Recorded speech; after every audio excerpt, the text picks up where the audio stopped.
Hello दोस्तों, कैसे हैं आप सभी लोग। आशा है कि आपको पहला पार्ट पसंद आया होगा। पहले पार्ट में जो कहानी आपको बताई गई है उस कहानी का ये अगला पार्ट है, यानी कि सेकंड पार्ट है। आपने पहले पार्ट में देखा कि धीरे धीरे रात हो जाती है और दोनों लड़के घर निकल जाते हैं और बुजुर्ग व्यक्ति थोड़ी देर और रुकता है। काफ़ी समय निकलने के बाद जब बुजुर्ग व्यक्ति अपने घर नहीं आता तो दोनों लड़कों को चिंता होने लगती है कि आज जो कुछ भी हुआ है अच्छा नहीं हुआ है, कहीं बाबूजी कुछ गलत काम ना कर लें।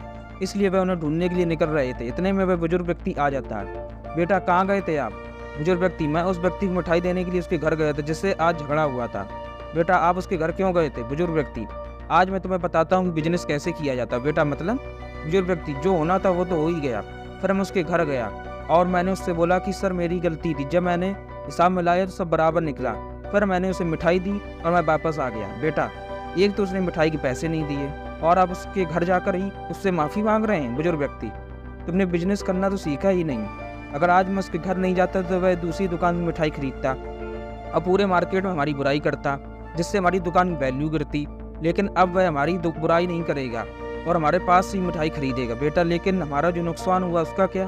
बुजुर्ग व्यक्ति, उसको जो करना था उसने किया, लेकिन अब धीरे धीरे उससे पैसे कैसे निकलवाना है ये तो मुझे ही पता है। अब वो आएगा तो हमारे ही पास। इसे कहते हैं व्यापारी। चाहे कितनी भी बड़ी समस्या क्यों ना खड़ी हो जाए, लेकिन एक व्यापारी हमेशा अपना फ़ायदा ही देखता है। इस कहानी से हमें क्या सीखने को मिलता है। सबसे ज़्यादा जो अहम है उसके बारे में सोचना चाहिए। हमें अपनी सोच को सकारात्मक रखना चाहिए। जिस तरह उस बुजुर्ग व्यक्ति में नकारात्मकता में भी सकारात्मक विचार रखा, उसी तरह हमें भी हर परिस्थिति में सकारात्मक नज़रिया रखना चाहिए। अगर आप नेटवर्क मार्केटिंग बिजनेस करते हैं या किसी और चीज़ के बारे में बिजनेस करते हैं तो सबसे पहले तो आपको ये सीखना चाहिए कि बिजनेस करते कैसे हैं, जो कि इस कहानी में बताया गया है।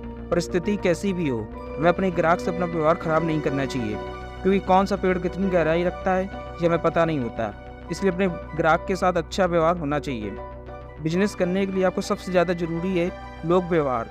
उसमें आपको महारत हासिल करनी होगी ताकि आपका बिजनेस किसी परिस्थिति में बंद ना हो। अगर आप सभी लोगों को हमारी ये कहानी पसंद आई हो तो हमारी यूट्यूब चैनल को सब्सक्राइब करना ना भूलें।